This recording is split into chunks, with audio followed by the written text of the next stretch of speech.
Good morning student, मैं पंकज कुमार करम विद्या मंदिर शिक्षण संस्थान की ओर से ऑनलाइन क्लास में फिर से आपका स्वागत करता हूं। आज हम अपनी इस वीडियो में कक्षा 12th बायोलॉजी चैप्टर नंबर 3 के नए टॉपिक आवर्त बीजी पादपों में भ्रूण विकास के चरणों का अध्ययन करेंगे। आज का जो टॉपिक है वो इस चैप्टर का सबसे कठिन टॉपिक है, लेकिन इस चैप्टर के इस कठिन टॉपिक को हम सबसे सरल टॉपिक में परिवर्तित कर देंगे, जो कि आपको बहुत ही अच्छे से समझ में आ जाएगा कि किस प्रकार से आवर्त बीजी पादपों में भ्रूण का विकास होता है, द्विबीजपत्री पादपों में किस प्रकार से भ्रूण निर्मित होता है एवं एक बीजपत्री पादपों में किस प्रकार से भ्रूण का निर्माण होता है। जो आज का जो टॉपिक है वो होगा निषेचन क्रिया के पश्चात होने वाली घटना का दूसरा चरण। प्रथम चरण में हमने भ्रूण पोष को पढ़ा था, अब भ्रूण पोष के पश्चात भ्रूण के विकास का अध्ययन करेंगे। चलो तो चलते हैं अपने नए टॉपिक आवर्त बीजी पादपों में भ्रूण का विकास। तो सबसे पहले भ्रूण के विकास की परिभाषा को नोट करते हैं। युग्मनज से परिपक्व भ्रूण बनने की क्रिया भ्रूणोद्भव कहलाती है, अर्थात जब निषेचन क्रिया कंप्लीट हो जाती है तो निषेचन क्रिया के पश्चात बनने वाली पहली संरचना युग्मनज होती है। जब युग्मनज अपनी पूर्ण अवस्था ग्रहण कर लेता है तो वह संरचना भ्रूण में परिवर्तित हो जाती है। तो हम कह सकते हैं युग्मनज से परिपक्व भ्रूण बनने की प्रक्रिया भ्रूणोद्भव कहलाती है, अर्थात भ्रूण का विकास कहलाती है। आज हम अपनी इस वीडियो में द्विबीजपत्री एवं एक बीजपत्री पादपों में भ्रूण के विकास के चरणों का अध्ययन करेंगे। तो चलते हैं सबसे पहला टॉपिक द्विबीजपत्री पादपों में भ्रूण का विकास। आप जल्दी से इसकी परिभाषा नोट कर लीजिए। चलो तो अब बात करते हैं द्विबीजपत्री पादपों में भ्रूण का विकास। तो क्या है? द्विबीजपत्री पादपों में भ्रूण के विकास का अध्ययन सर्वप्रथम हेन्स्टीन नामक वैज्ञानिक द्वारा कैप्सेला पादप में किया गया। सर्वप्रथम द्विबीजपत्री पादपों में भ्रूण के विकास का अध्ययन हेन्स्टीन नामक वैज्ञानिक द्वारा कैप्सेला पादप में किया गया। द्विबीजपत्री पादपों में भ्रूण का विकास निम्न रूपों में होता है। चलो तो अब भ्रूण के विकास के चरणों को हम आरेख की द्वारा से समझते हैं। अगर हमें आरेख अच्छे से समझ में आ जाता है तो ये टॉपिक हमारे लिए इस चैप्टर का सबसे सरल टॉपिक होगा। तो चलते हैं भ्रूण के विकास के आरेख पर। आप इसे नोट कर लीजिए।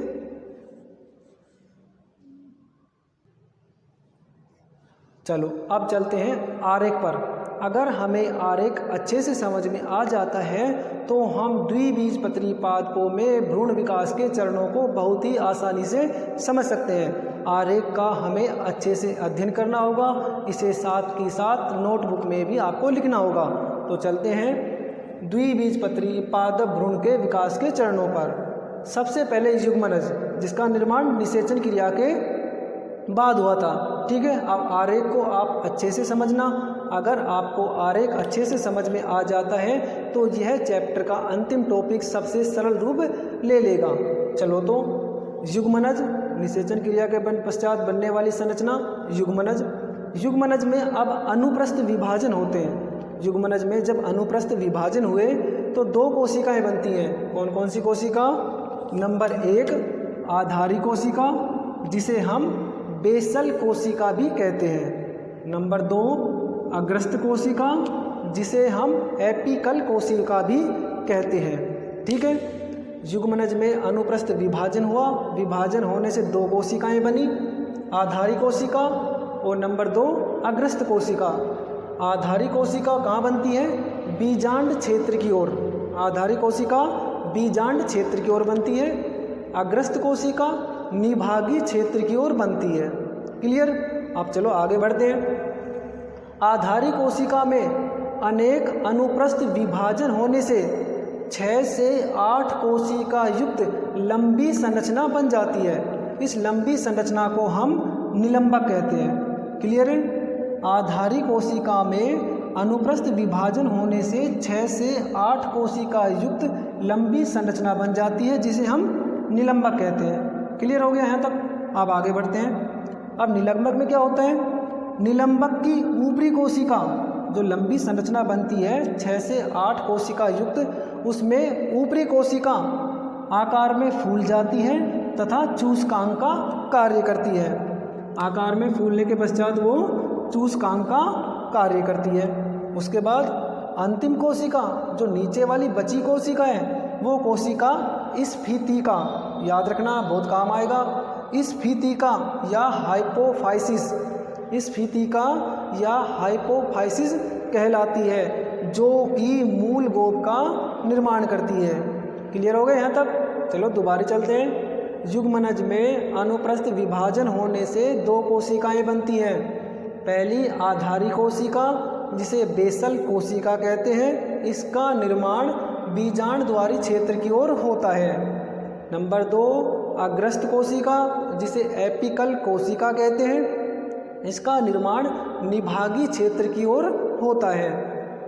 आधारी कोशिका में अनुप्रस्थ विभाजन होने से 6 से 8 लंबी कोशिका युक्त संरचना बन जाती है, जिसे निलंबक कहते हैं। अब निलंबक में क्या होता है?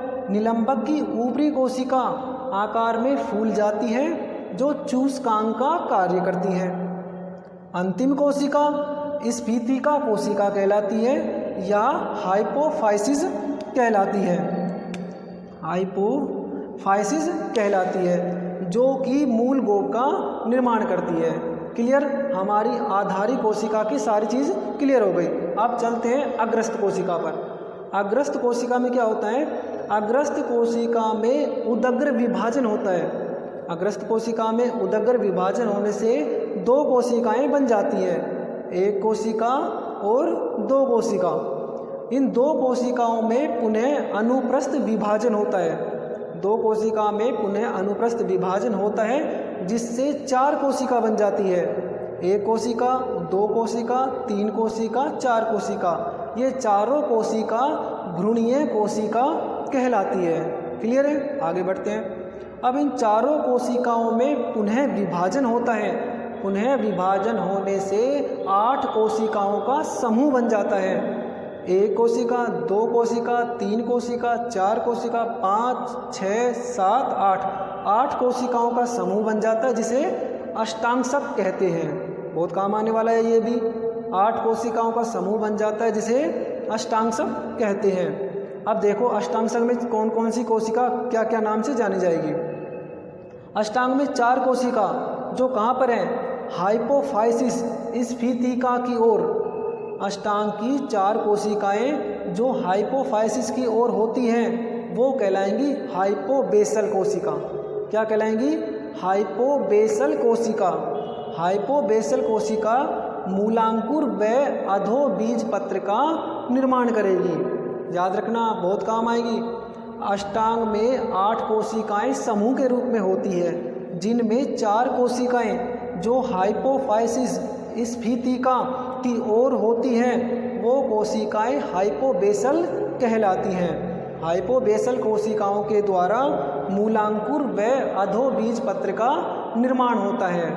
फिर बची 4 कोशिकाएं। 4 कोशिकाएं एपीबेसल कहलाती हैं। शेष 4 कोशिकाएं एपीबेसल कहलाती हैं। इन कोशिकाओं से प्रांकुर व बीज पत्र का निर्माण होता है। यहाँ तक हमारे द्विबीजपत्री पादप के आधारी कोशिका और अग्रस्त कोशिका के कार्य कंप्लीट हो गए। अब क्या होता है? संपूर्ण युग्मनज या भ्रूणोद्भव या भ्रूण वृद्धि करके हृदयाकार आकृति का हो जाता है। हमारा जो युग्मनज वृद्धि कर रहे हैं, जो भ्रूण वृद्धि कर रहे हैं, वृद्धि करने के पश्चात वो हृदयाकार आकार में परिवर्तित हो जाता है, तथा जिसकी दोनों पालियों से बीज पत्र का निर्माण हो जाता है। भी अगर भ्रूण में 2 बीज पत्र हैं, 2 पालियां हैं, तो द्विबीजपत्री भ्रूण का निर्माण होता है। अगर युग्मनज में 1 बीज पत्र है, तो उसे 1 बीजपत्री पादप का निर्माण होता है। तो आपको अब ये आरेख अच्छे से समझ में आ गया होगा। चलो अब इस आरेख को हम डायग्राम की सहायता से भी अच्छे से समझ लेते हैं। एक बार पुनः रिपीट कर लेते हैं, जिससे डायग्राम समझने में हमें आसानी हो जाए। युग्मनज में अनुप्रस्थ विभाजन होने से 2 कोशिकाएं बनती हैं। आधारी कोशिका, जिसे बेसल कोशिका कहते हैं, इसका निर्माण बीजांडद्वारी क्षेत्र की ओर होता है। नंबर 2 अग्रस्त कोशिका, जिसे एपी कल्चर कहते हैं, एपी सेल कहते हैं, जिसका निर्माण निभागीय क्षेत्र की ओर होता है। अब बात करते हैं आधारी कोशिका। आधारी कोशिका में अनेक अनुप्रस्थ विभाजन होने से 6 से 8 कोशिका युक्त लंबी संरचना बन जाती है, जिसे निलंबक कहते हैं। निलंबक की ऊपरी कोशिकाएं फूलकर मोटी हो जाती हैं, जो सूचकांक का कार्य करती हैं, तथा अंतिम कोशिका इस भित्ति का हाइपोफाइसिस कहलाती हैं, जो कि मूल गोप का निर्माण करती है। अब नंबर 2, अग्रस्थ कोशिका, एपिकल सेल। एपिकल सेल निभागीय क्षेत्र की ओर निर्मित होती है। इन कोशिकाओं में उदग्र विभाजन होते हैं। विभाजन होने से 2 कोशिकाएं बन जाती है। इन 2 कोशिकाओं में पुनः अनुप्रस्थ विभाजन होते हैं, जिससे 4 कोशिकाएं बन जाती है। ये 4 कोशिकाएं भ्रूणीय कोशिकाएं कहलाती है। इन 4 भ्रूणीय कोशिकाओं में पुनः विभाजन होता है। विभाजन होने से 8 कोशिकाओं का समूह बन जाता है। इन 8 कोशिकाओं के समूह को अष्टांगसक कहते हैं। अष्टांगसक में 4 कोशिकाएं हाइपोफाइसिस की ओर होती हैं, वो हाइपोबेसल कहलाती है। हाइपोबेसल के द्वारा मूलांकुर व बीज अधोबीज पत्र का निर्माण होता है, तथा अंतिम 4 कोशिकाएं एपीबेसल कोशिकाएं कहलाती हैं, जो प्रांकुर व बीज पत्र का निर्माण करती है।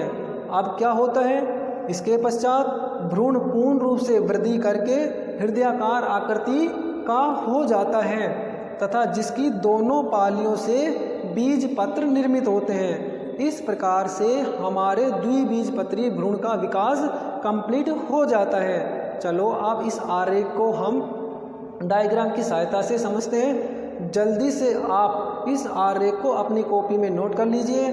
पूरे के पूरे आरेख में मैंने सभी परिभाषाएं अच्छे से लिख दी हैं, जो कि आपको भी अच्छे से याद हो जाएंगी। चलते हैं अब अपने डायग्राम पर।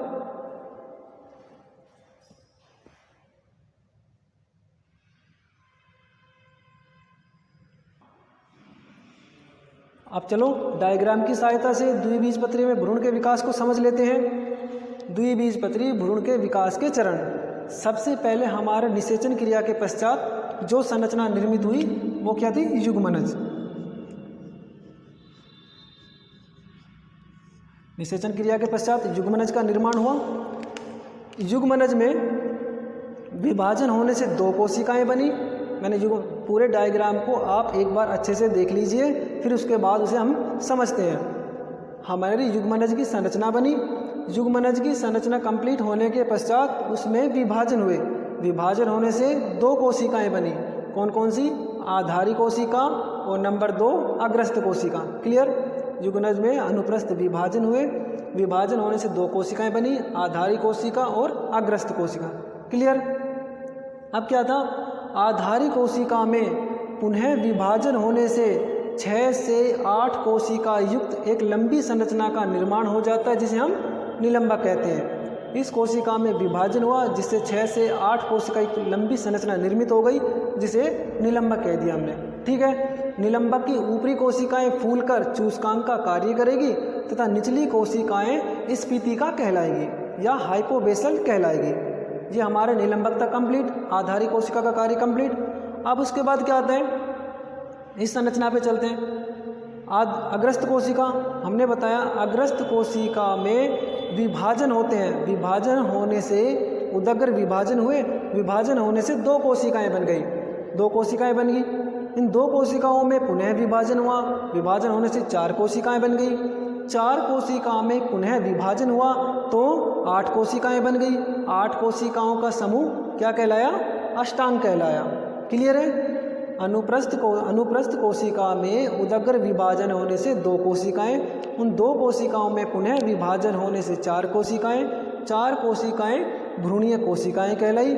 4 कोशिकाओं में पुनः विभाजन होने से 8 कोशिकाएं बनी।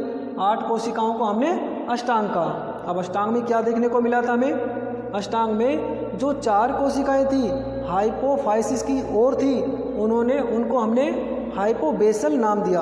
अष्टांग की 4 कोशिकाएं जो हाइपोफाइसिस की ओर होती हैं हाइपोबेसल कहलाती है। हाइपोबेसल से मूलांकुर व बीज पत्र का निर्माण होता है, तथा अंतिम 4 कोशिकाएं एपीबेसल कहलाती है। एपी बेसल से प्रांकुर व बीज पत्र निर्मित होते हैं। यहाँ तक तो हमारी आधारी कोशिका और अग्रस्त कोशिका के कार्य संरचना कंप्लीट हो जाती है।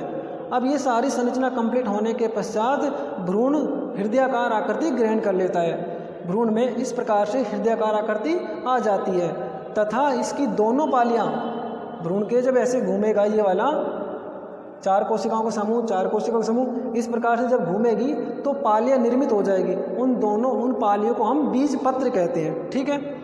भ्रूण वृद्धि करने के पश्चात हृदयाकार आकृति में परिवर्तित हो जाता है तथा उसकी दोनों पालियाँ बीज पत्र कहलाती हैं। इस प्रकार से हमारे द्विबीजपत्री पादप के भ्रूण विकास कंप्लीट हो जाता है।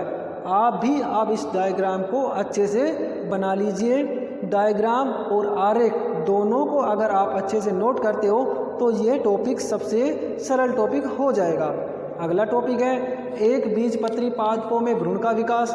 एक बीजपत्री पादपों में भ्रूण का जो विकास होता है हूबहू बिल्कुल द्विबीजपत्री भ्रूण के समान ही होता है, किंतु उनमें 2 बीजपत्र बनने के बजाय केवल एक बीजपत्र ही बन पाता है। तो इस प्रकार से हमने आज अपनी वीडियो में एक बीजपत्री एवं द्विबीजपत्री पादपों के भ्रूण का विकास के चरणों का अध्ययन किया। अब हम बात करेंगे निषेचन क्रिया के पश्चात तीसरी घटना बीज के निर्माण के बारे में। तो आप जल्दी से इसके बारे में इसे नोट कर लीजिए और इसका अच्छे से डायग्राम बना लीजिए।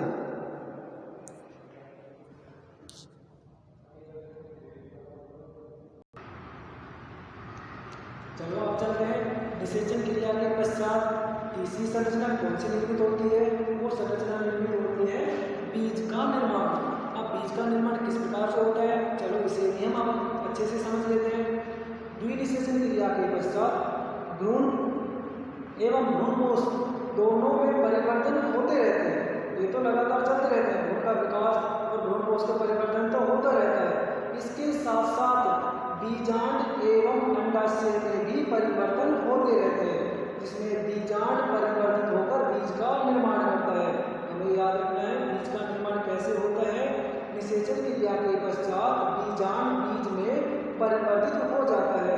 तो अब बीज की संरचना किस प्रकार से होगी, उसमें कौन कौन से भाग दिखाई देंगे, चलो उसका अध्ययन करते हैं। निषेचन क्रिया के पश्चात बीजांड बीज में परिवर्तित हो जाता है, जो कि लैंगिक जनन का अंतिम उत्पाद माना जाता है। अब क्या देखते हैं, बीज का अध्यावरण, जो बीज के बाहरी आवरण अध्यावरण कहलाता है। आप कह सकते हैं बीजांड का बाहरी आवरण अध्यावरण कहलाता है। तो बात करो बीज का अध्यावरण भाग सूकर अर्थात बीजांड का अध्यावरण भाग सूकर बीजांड सूकर बीज जोड़ का निर्माण करता है। हमने अपनी पिछली वीडियो में बताया अगर किसी बीज में 2 अध्यावरण है तो उसे हम बाह्य अध्यावरण और अंत्य अध्यावरण कहते हैं। तो अब देखते हैं बीज का अध्यावरण भाग सूकर बीज जोड़ का निर्माण करता है, जिसमें बाह्य अध्यावरण बाह्य कवच या टेस्टा कहलाता है तथा अंत्य अध्यावरण भीतरी कवच या टैगमैन कहलाता है। इस डायग्राम में हमने एक बीज की संरचना बनाई, जिसके बाहरी आवरण को हमने टेस्टा नाम दे दिया या बाहरी कवच नाम दे दिया, अंत्य अध्यावरण को हमने टैगमैन नाम दे दिया या भीतरी कवच नाम दे दिया। क्लियर है। अब उसके बाद चलते हैं बीजांड काय। जो बीजांड काय था जिसमें भ्रूणकोश संरचना पाई जाती है, वो परिवर्तित होकर या भ्रूणकोश के विकास के समय नष्ट हो जाता है।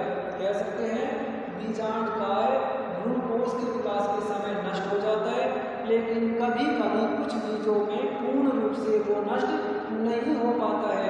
तो ऐसे में वो एक पतली परत के रूप में पाया जाता है, जो परिभ्रूणकोश परत कहलाती है। क्लियर है। आगे बढ़ते हैं। बीजांड व्रंत से बीज का व्रंत बनता है। बीजांड व्रंत से बीज का व्रंत बनता है। व्रंत जिस स्थान से बीजांड से जुड़ा हुआ रहता है, जिसे हम हाइलम कहते हैं। हाइलम कहते हैं जो सूखे बीजों से एक छिद्र के रूप में हमें दिखाई देता है। हमने एक मटर या चने के बीज को एक सामान्य बनाया। अब आप भी देखना मटर या चने के बीज में छोटी सी संरचना सूक्ष्म छिद्र के रूप में हमें बीज के निचले हिस्से की तरफ नजर आएगी। वो सामान्यतः बीजांड व्रंत होता है। जो बीज ग्रंथ का निर्माण करता है, सूख जाने पर एक छोटे छिद्र के रूप में नजर आता है जो हाइलम कहलाता है। क्लियर है? एक बार पुनः रिपीट कर लेते हैं, अच्छे से याद हो जाएगा। बीज का निर्माण निषेचन क्रिया के पश्चात अंडाशय बीज में परिवर्तित हो जाता है। बीज लैंगिक जनन का अंतिम उत्पाद माना जाता है। बीज का अध्यावरण भाग सूखकर बीज चोल का निर्माण करता है, जिसमें बाह्य अध्यावरण कवच या टेस्टा कहलाता है तथा अंत अध्यावरण भीतरी कवच या टैगमन कहलाता है। बीजांडकाय भ्रूणकोश के विकास के समय नष्ट हो जाता है, किंतु कुछ बीजों में इसकी कुछ मात्रा पाई जाती है जो एक पतली परत के रूप में नजर आती है, जो परिभ्रूणकोश कहलाती है। उसके पश्चात बीजांड ग्रंथ से बीज का व्रंत बनता है। व्रंत जिस स्थान से बीजांड से जुड़ा हुआ रहता है उसे हाइलम कहते हैं। हाइलम बीजों के सूख जाने के पश्चात एक चिन्ह के रूप में हमें दिखाई देता है। तो ये तो हमने बीज की संरचना पढ़ ली। चलो अब हम बीज की संरचना में कौन कौन से नाम है उनके बारे में देखते हैं। हाइलम के बारे में हमें पता चल गया, बीजांड ग्रंथ का भाग या बीजांड ग्रंथ का हिस्सा हाइलम कहलाता है। भ्रूणकोश की संरचना में पढ़ ली, टैगमन के बारे में बता दिया, अंत्यावरण, टेस्टा के बारे में बता दिया, बाह्य आवरण। अब हमारे पास भ्रूणकोश के आधार पर बीज दो प्रकार के रहते हैं, जैसा कि हमने बताया कि भ्रूणकोश परिवर्तन में नष्ट हो जाता है, लेकिन कुछ बीजों में वो बच जाता है। तो भ्रूणकोश के आधार पर बीज दो प्रकार के होते हैं। कौन कौन से? अभ्रूणकोशी बीज और भ्रूणकोशी बीज। जब अब बात करते हैं अभ्रूणकोशी बीज क्या होते हैं? वे बीज जिनमें भ्रूणकोश का कोई भी अंश नहीं बच पाता है, अर्थात भ्रूण विकास के समय संपूर्ण भ्रूणकोश का उपयोग कर लिया जाता है, तो ऐसे बीज अभ्रूणकोशी बीज कहलाते हैं। परिभाषा को आप पुनः दोबारा सुन लीजिए। ऐसे बीज जिसमें भ्रूण विकास के दौरान संपूर्ण भ्रूणकोश का उपयोग कर लिया जाता है, तो ऐसे अभ्रूणकोशी बीज कहलाते हैं। जैसे मटर, मूंगफली, चना आदि, ये सभी अभ्रूणकोशी बीज के उदाहरण माने जाते हैं। अब नंबर 2, भ्रूणकोशी बीज। ऐसे बीज जिसमें भ्रूण विकास के दौरान कुछ मात्रा में भ्रूणकोश शेष रह जाता है, तो वो भ्रूणकोशी बीज कहलाते हैं। जैसे चावल, गेहूं आदि, ये सभी बीज भ्रूणकोशी बीज कहलाते हैं। क्लियर? ये हो गया। अब हमने दो नाम और लिखे हैं, एक तो नाम लिखा है रेडिकल और दूसरा नाम लिखा है कार्कल। इन दोनों के बारे में और हम आपको बताते हैं। अब आप जल्दी से इसका डायग्राम बना लीजिए। डायग्राम कंप्लीट हो जाने के बाद हम लिखेंगे भ्रूणकोश के आधार पर बीजों के प्रकार। भ्रूणकोश के आधार पर बीज दो प्रकार के होते हैं, अभ्रूणकोशी बीज जिसे हम गैर एल्बुमिन बीज भी कहते हैं, और दूसरा भ्रूणकोशी बीज जिसे एल्बुमिनियम बीज भी कहते हैं। अभ्रूणकोशी बीज क्या होता है? वे बीज जिसमें भ्रूण विकास के दौरान संपूर्ण भ्रूणकोश का उपयोग कर लिया जाता है, तो वो बीज अभ्रूणकोशी बीज कहलाते हैं। उसके पश्चात ऐसे बीज जिसमें भ्रूण विकास के दौरान कुछ मात्रा में भ्रूणकोश शेष रह जाता है, तो उन्हें भ्रूणकोशी बीज कहते हैं। एग्जाम्पल गेहूं, चावल के बीज आदि। अब आप इसका डायग्राम बना लीजिए। अब उसके बाद हम बात करेंगे रेडिकल और कार्कल के बारे में।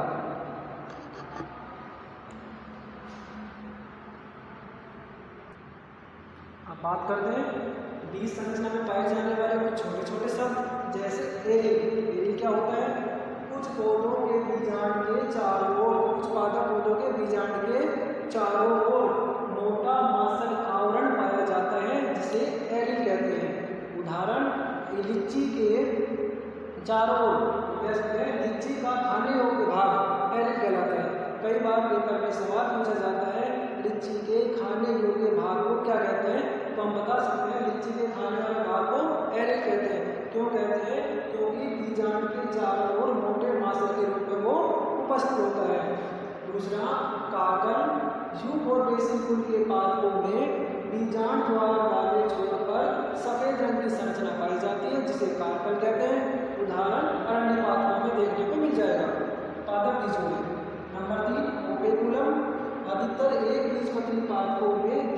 छोर पर एक प्यालीनुमा संरचना पाई जाती है जिसे ओपेंडुलम कहते हैं।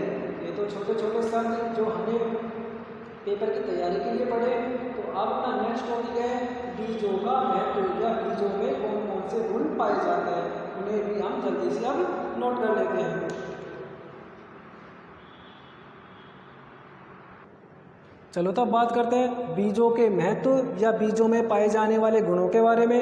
बीजों का क्या महत्व होता है या बीजों में कौन कौन से गुण उपस्थित होते हैं, चलो देखते हैं। नंबर 1 नई संतति निर्माण, नंबर 2 आनुवांशिक विभिन्नताएं, नंबर 3 उद्विकासीय प्रजातियां, नंबर 4 भोजन संग्रहण, नंबर 5 चिरस्थायिता, नंबर 6 प्रकीर्णन और नंबर 7 कृषि कार्य आदि गुण बीजों में उपस्थित होते हैं। चलो तो इनके बारे में थोड़ी और जानकारी लेते हैं। नई संतति निर्माण, बीजों की सहायता से ही हम पादप प्रजनक द्वारा नई संतान या नई बीजों को निर्मित कर सकते हैं।